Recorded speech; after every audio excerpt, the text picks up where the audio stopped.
Good morning, good afternoon, good evening, wherever you are in the world. Thank you for joining me for this week's edition of the SMIE Consulting Midweek Roundup. I'm your host, Marty Bennett, and today on the Roundup, we're going to be answering 3 questions we've been hearing from international educators over the last few days. Those questions are consulates well-staffed to handle increased student demand this summer? Second, what do we do with documented dreamers in the United States? And third, how bad are new international student enrollments down under? We'll answer these 3 questions and more today live on the SMIE Consulting Midweek Roundup. Thanks everybody for joining me today for this live chat where we'll be discussing these 3 questions we've been hearing from international educators. And like we do each week now, we are live on our YouTube channel for SMIE Consulting, our Facebook page for the same, as well as our Twitter feed, and here on LinkedIn from my profile for Marty Bennett. So we appreciate you taking the time to be a part of our conversation this week on some topics that are really hot topics in our industry as we get ready for the NAFSA conference next week. I know many of us of the 6,000 plus attendees are looking forward to meeting together again in person for the largest international ed gathering in the United States each year. It's 3 years since we met in person in Washington, D.C. in 2019 for NAFSA. So it's going to be really a pleasure to be back in that expo hall and meeting with all of our partners and existing partners, future partners, and seeing what new opportunities are out there in our field.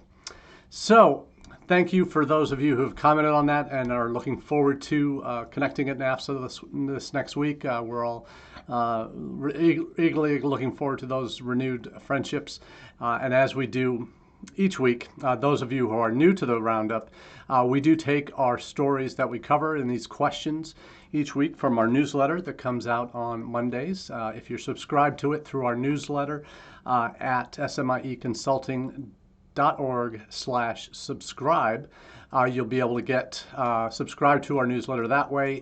Then if you also want to see a copy of this past week's edition, dropping 2 versions in the chat on our YouTube channel, as well as our Facebook page, and later on LinkedIn for this most recent edition on our subscribing through our newsletter, as well as our LinkedIn version of that same newsletter that comes out around 8:30 every Monday morning. So we're happy to be providing these free resources to our clients, to future partners of ours that we might be connecting with at upcoming events. It's a free resource we make available to the international education community, just sharing our thoughts. The newsletter is obviously that highlights our quick takes on the top news stories of the day, and we go in depth into 3 or more of those themes that come out of the newsletter on our Roundup here on Wednesdays. So what we're going to do is jump right into our first question, and this is the question for those of you who are regulars in international education circles, in international admission circles in particular. You're wondering about, hey, we've seen significant increases in applications over the last year and are hoping for a bumper crop of new students coming to our campuses this fall. But we're a little bit uncertain about the visa situation in the various countries where these students will be coming from. We know our colleagues at Brighter Ed had regularly been updating a series. They have a running spreadsheet that lists the current wait times to get student visa appointments. That I haven't seen a recent update on that. We'll be checking in that in the weeks to come, I'm sure. But we are also hearing stories from the field about how really there are some challenges when it comes to staffing at U.S. embassies and consulates around the world where students will have to go, particularly if they are first-time student visa applicants, that are first-time visa applicants. They will have to go for an in-person interview. There are some waivers that have been put in place for those that would be applying for U.S. student visas who had previously been awarded a U.S. visa and as a result have already gone through a very rigid security screening process in order to get that first visa. And as long as there aren't disqualifying factors, individuals who will be applying for student visas that have already had a pre-approved visa, previously approved U.S. visa, they wouldn't have to go for an in-person interview. So that depending on what the individual student's background is, obviously those that might be returning to campus this fall that had maybe started their studies online or had been enrolled previously but are only this coming fall able to return to the United States, they might have had to renew their visas. So there's a whole group of categories of students that might be going for visa appointments this summer that are trying to come for the first time or return to the U.S. to finish their degrees that will be going for visa appointments this summer. So the hope is that consulates and embassies will be fully staffed and be able to meet the demand of the students that will be applying. The challenge is that's not likely the case, going to be the case in the greater majority of countries where the lion's share of students will be coming from. Why is that? Well, certainly the federal government was not immune to staffing cuts during the pandemic. As we know, on university campuses, international education was a pretty hard-hit industry. Part of the higher ed sector that saw significant cutbacks and forced retirements, early dismissals of international education staff that had been really the bread and butter or the working expertise at most institutions that lost years of expertise and leadership in international education. During the pandemic, they were let go. Senior talent was let go, and their positions were not filled or were filled at a much lower level, if eventually filled at all, if they were at all. So you've seen that similar problems in consulates that are also impacted by demand. They were closed for the better part of a year in many countries, that not able to operate. We've saw the rigmarole that occurred for employees in China at the U.S. consulates to get back into the country to be able to then resume some regular student visa interview services and other non-immigrant visa services. That's a real challenge still in many countries. A couple of articles that I'll be sharing in the comments section. One in particular was about Bangladeshi students that have been trying to get visas to come to the United States. There's some significant staff shortages at the U.S. Embassy in Dhaka that students have not been able to apply. They now face significant wait times of 600 days or more, even for a student visa appointment. The actual numbers might be lower if you know somebody, perhaps, but that's a real challenge.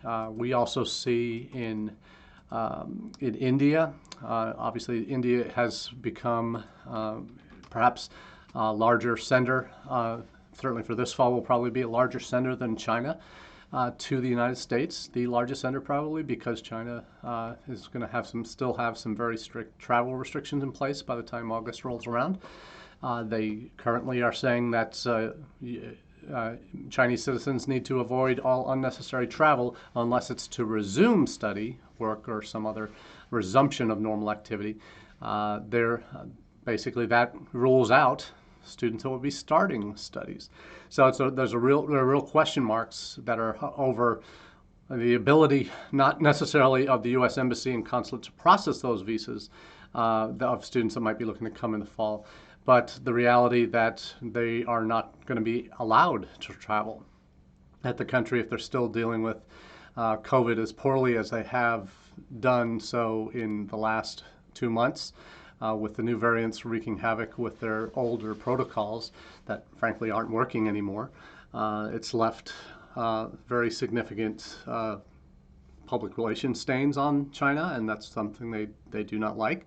That's what's happened in Shanghai for the last 6 to 8 weeks, and what's happened with international schools in China that have been forced to evacuate their foreign staff. That students who have wanted to leave from universities haven't been able to leave. There's just some real bad things happening in China because of the way the government has handled or not handled the latest strains of COVID that have caused significant cases to develop, in Chinese terms, significant cases. We wouldn't probably lose any sleep over those kind of numbers that they're getting daily in China, but that if that were happening in the United States, we'd probably say COVID's been gone and buried. But in China, that zero COVID tolerance policy is still in effect. But that will be the biggest driver against Chinese students getting to the United States in the fall, or most major destinations, UK, Canada, Australia as well. But you wonder whether or not that'll be fixed anytime soon in China. So there's a real challenges there. And then in India, we have signs of life. And that's particularly important because we look at the U.S. mission has already committed to beat last year's record of 62,000 student visas issued. That's really intriguing because that record of 62,000 student visas issued in the last fiscal year includes, would have been done at a time when they were about at half capacity in terms of their consular staff for conducting visa interviews. So the recent numbers in terms of what the expectations are, the mission has recently added 5 more visa officers at the Mumbai consulate. They're opening a huge new facility in Hyderabad to accommodate Telangana and Andhra Pradesh students that are applying, where a bulk of Indian students coming to the United States will apply through that consulate. So we see that even with their increases in staffing, they're going to be at what they're calling 2/3 of their pre-COVID capacity for visa processing this year, and hope to reach 100% of pre-COVID levels of staffing for U.S. consulate and visa services by the end of 2023. So that if they were able to do a record number of student visa interviews with 62,000 at half staff, able to do 62,000 last year, then with 2/3 staff this year, you can expect that that 62,000 number is going to see some increases over last year. So that's good news for India. And it will be very much a case-by-case basis on staffing levels. In Bangladesh, they're not having that luck, as we pointed out earlier. So we'll see how other countries are impacted, and we'll follow those stories and share them on our newsletter. And as they gain a critical mass, share them again here on the Roundup. So that's something you need to be aware of. And perhaps, like with the situation in China, though it's not consular related, it is a potential hazard that you will need to deal with, and have communication ready to go to explain to students that we're planning to come in the fall that if they're not able to get visas, what the process is. And fortunately, you've had some experience dealing with that over the last 2 years with the pandemic issues that have impacted international students' ability to come to the U.S. You may want to be checking in on their programs or intended programs of study about what the online options are. If they do want to at least start their studies online, if they can't come directly, they may be willing to do that for a semester or a year until the situation improves in China for travel. That's something we'll need to watch carefully and have a contingency plan in place, because if there's not significant changes to Chinese policy in the next 2 months, you could very well be looking at zero Chinese new students able to get back into the country, or able to get into the country for the first time. They might let returning students come back, but new students might not be able to get here. So what's your contingency plan for them? Because you may very well be dealing with these issues sooner rather than later. Because we look at these numbers, and staffing is going to be one of those major issues, but you also look at what's happening with NAFSA, like this major international education conference happening next week in Denver. Normally has 10,000 people attending. It's going to be at least a third less than that kind of a pre-COVID peak. There are, I think, just over 6,000 participants registered for NAFSA next week. And when you can search the registrants by country, and if you look at China and PRC, I think there are 4 non-Chinese people based that have operations in China that are coming from China, at least. They might have been already outside the country, but you have maybe 3 or 4 that perhaps are Chinese nationals living in China that are even registered for NAFSA, when normally you'd have hundreds of Chinese individuals attending and registering for NAFSA. And China's probably not the only country impacted by ability to travel. Potentially expensive travel is certainly a lot more than normal. So there's probably a lot of complicating factors why NAFSA isn't going to be as big as it normally is. But looking at China, that normally has a huge pavilion of study in China, university booths that are part of a larger country pavilion. That doesn't exist this year. Chinese institutions do not even have individual booths. So you're really looking at very slim pickings if you're looking to connect with your Chinese partners. They won't be there, frankly. There's a couple that might have representation that might not have offices exclusively in China. So you may have some luck for some of the service providers like Sunrise and Sun Orbis. So I don't go with high expectations if you're looking to connect with Chinese partners, I guess would be the advice to keep forefront in your mind as you prepare for next week. But there's going to be a lot of issues like this that will impact ability to travel to the U.S. this fall. If other countries that don't have staffing in their embassies or have, like in China, policies that aren't allowing nationals to travel freely, you have a lot of potential for that needs to be prepared for. So next on the topics we wanted to cover this week is a question of a segment of international education that very rarely gets the attention it deserves. And these are the documented dreamers. We know about the undocumented students whose parents came to the United States when the kids were little. Kids had no decision say in the matter as to whether they come, but the parents came without documentation, without status, and their children, as a result, have suffered in this kind of purgatory of statuses in the United States, the undocumented, that they've been called the dreamers, going back to the Obama administration, that have had certain protections in place that are every now and again will get debated and making those permanent. That hasn't happened with any definitive way yet, but that's a group that's certainly out there, and there are potentially hundreds and thousands of those students, maybe even over 1 million that are impacted that way. More than that probably, yeah. But you also have this group of now what they're called documented dreamers, because they have a legal status in the United States. Their parents came to the U.S. initially on work visas, H-1B, L-1, other types of visas that allow for work and dependents to be in the country, spouse and children to be in the country with them.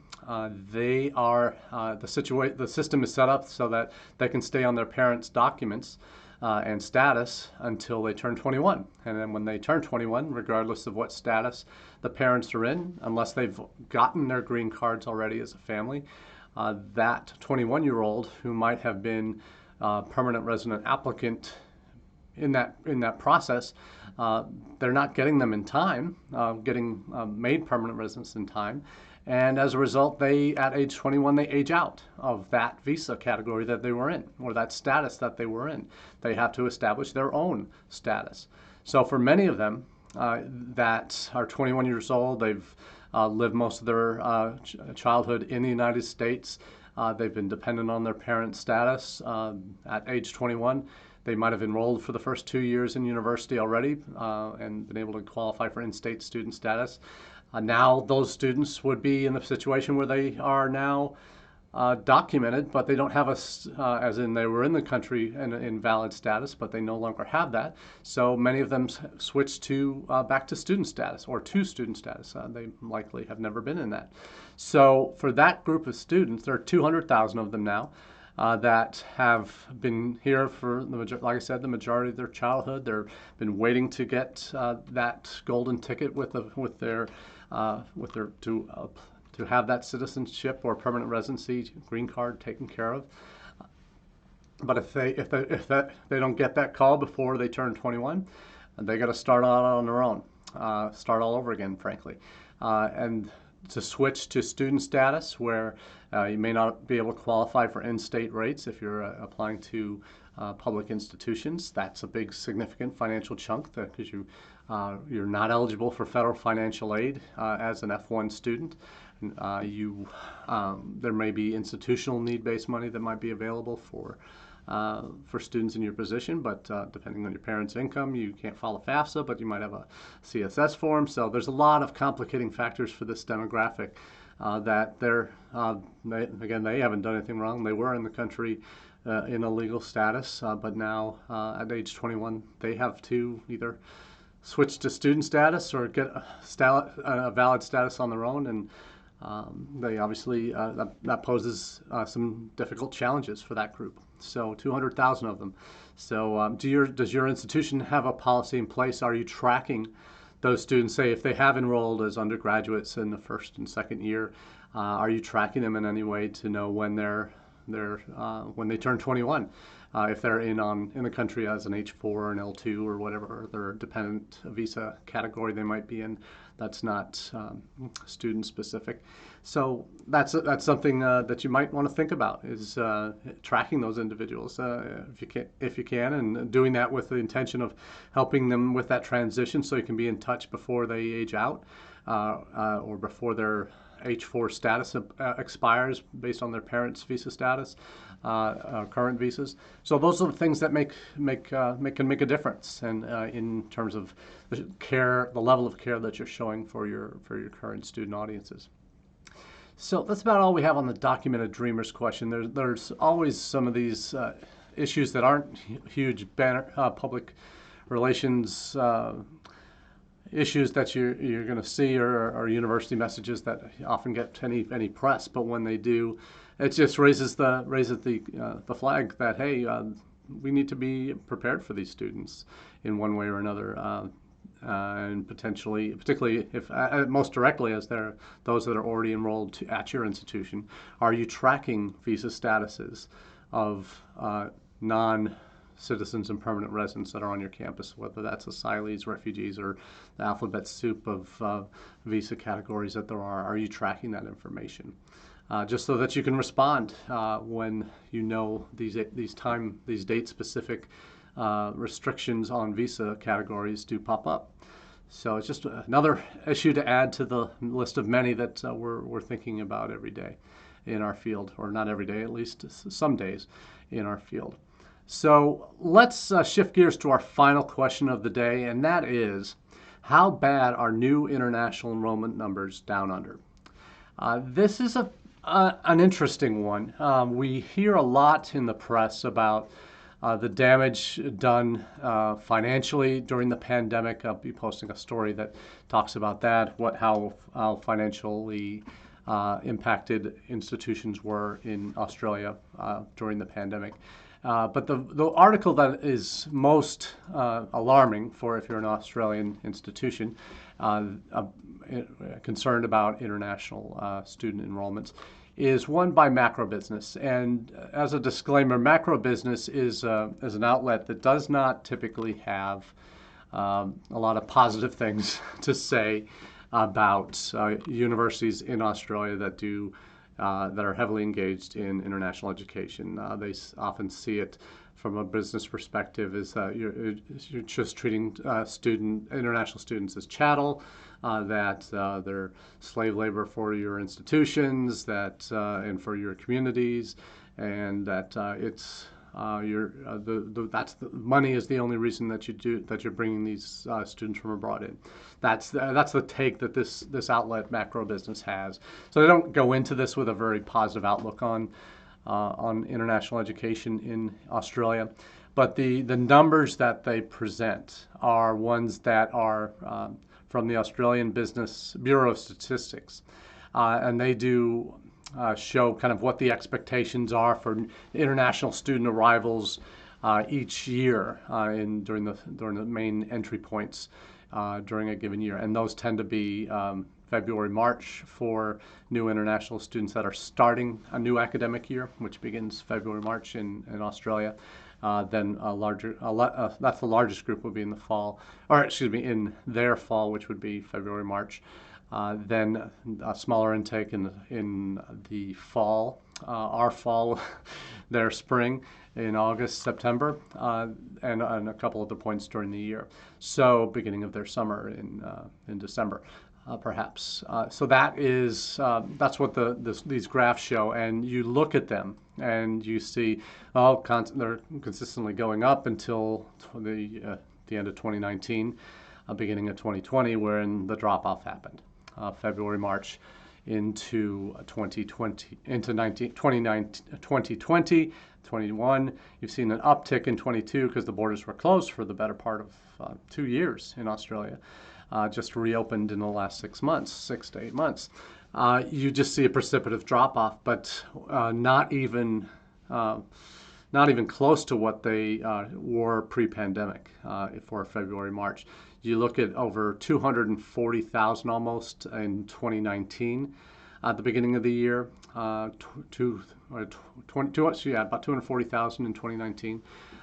That was less than 113,000 in 2020, and only in 2022, only 28,290 out of, so basically almost less than 85% drop in new admitted student numbers in the between pre-pandemic highs of nearly 240 and 228,000 as opposed to 240,000 drop from 240 to 28 in that 3-year period. So very significant, very destructive to the international education industry. They've having their borders closed for 2 years has had a bigger than expected impact on international higher education in Australia, and the likelihood of a swift recovery certainly is not anywhere near where it should be or was pre-pandemic. So Australia's still in for a rough ride, but they should bounce back. They thought they were going to bounce back quickly in early 2022, but I haven't seen that recovery yet. I would certainly be surprised if we saw similar numbers like that a year from now, or in 9 months, beginning of 2023, as they'll all be fully open. But the financial impact on campus because of staffing cuts over the pandemic that might have been too deep. You're looking at institutions that need to rebuild some of that infrastructure internally to be able to handle the potential increases of international students that they are going to get. So it's going to be interesting to follow this over the next few months to see if situation improves for students that might be starting in the spring in Australia. But certainly the lessons learned are the longer you're closed, the more damage you're going to do to your country's international ed reputation. And Australia is certainly suffering from it. New Zealand has suffered from it, and China is in the midst of and will be suffering for it for years to come, I think, as they will probably be one of the last to reopen fully. So the advice is, if for those that are concerned about Australia, it's going to be a while before they're back up to snuff. But they are going to be fighting hard because it's such an important part of their mission as institutions, and it looks like they have, if not federal support, the new elections may provide more support for them with the Liberal Party coming back in place after 9 years of conservative national rule. So we'll see what happens there, but certainly, if not the federal level, there certainly are individual states within Australia that are already ramping up their levels of service and funding for institutions to promote their state and their institutions in that state as a destination for international students. So encouraging. Western Australia has just committed 41 million Australian dollars to that, so we'll see if others follow suit and what the levels of support look like, and longer term what the country's new government's policy is going to be towards international education, perhaps viewed more favorably. We'll see. But that's all we have for you today on the Midweek Roundup. Thank you for making us a part of your weekly international edification, and we look forward to seeing you next week in Denver in NAFSA for those of you that are going. For those that aren't, we're going to be doing a live Midweek Roundup from the floor, expo floor of the Convention Center. So I look forward to connecting with you all then live from Denver at NAFSA next week. So until then, have a wonderful week and a good rest of your day. Cheers.